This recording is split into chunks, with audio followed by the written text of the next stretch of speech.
नागपूरच्या डॉक्टर बाबासाहेब आंतरराष्ट्रीय विमानतळावर सुरक्षा यंत्रणांनी मोठी कारवाई करत एक धोकादायक प्रवासी ताब्यात घेतलाय। मुंबईला जाण्याच्या तयारीत असलेल्या या प्रवाशाच्या बॅगेतून 2 जिवंत काडतूस सापडल्याने खळबळ उडाली आहे। सोनगाव पोलिसांनी तत्काळ कारवाई करत आरोपींविरुद्ध गुन्हा दाखल केला आहे। 5 मेच्या रात्रीपासून ते 6 मेच्या सकाळपर्यंत CISF युनिट ASG नागपूर येथे कार्यरत असलेले पवन कुमार उपाध्याय हे पोलीस ठाणे सोनगाव हद्दीतील विमानतळावर ड्युटीवर होते। सकाळी सुमारे 5:40 नागपूरहून मुंबईला जाणाऱ्या फ्लाईट क्रमांक 6E5002 च्या प्रवाशांची बॅग तपासणी करताना स्कॅनर मशीनमध्ये एका बॅगेत धातूच्या काडतुसासारखी वस्तू दिसली। तत्काळ ती बॅग बाजूला ठेवून अधिक तपासणी केली असता शेविंग किट आणि लोअर पॅन्टमध्ये लपून ठेवलेले 2 जिवंत काडतूस आढळलेत।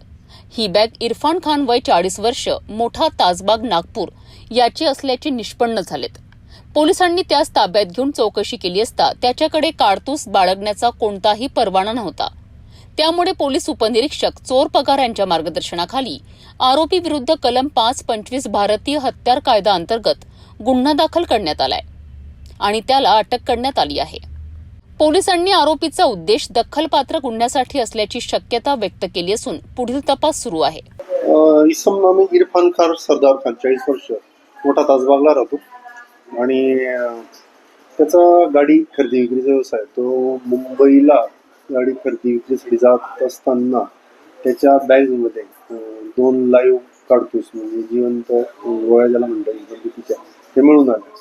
तर त्या आपण जप्त करून त्याच्या विरुद्ध आर्मॅक्टचा गुन्हा दाखल केलेला आहे आणि सध्याची त्याचा तपास चालू आहे। सदर गुन्ह्यात त्याला मान्य न्यायालयाकडून 1 दिवसाची PCR देखील भेटलेली आहे। सध्या ते तपासात त्याचे गुन्हेगारी पार्श्वभूमी म्हणजे त्यावर काही मागील गुन्हे असल्याचं आढळून आलेलं नाही।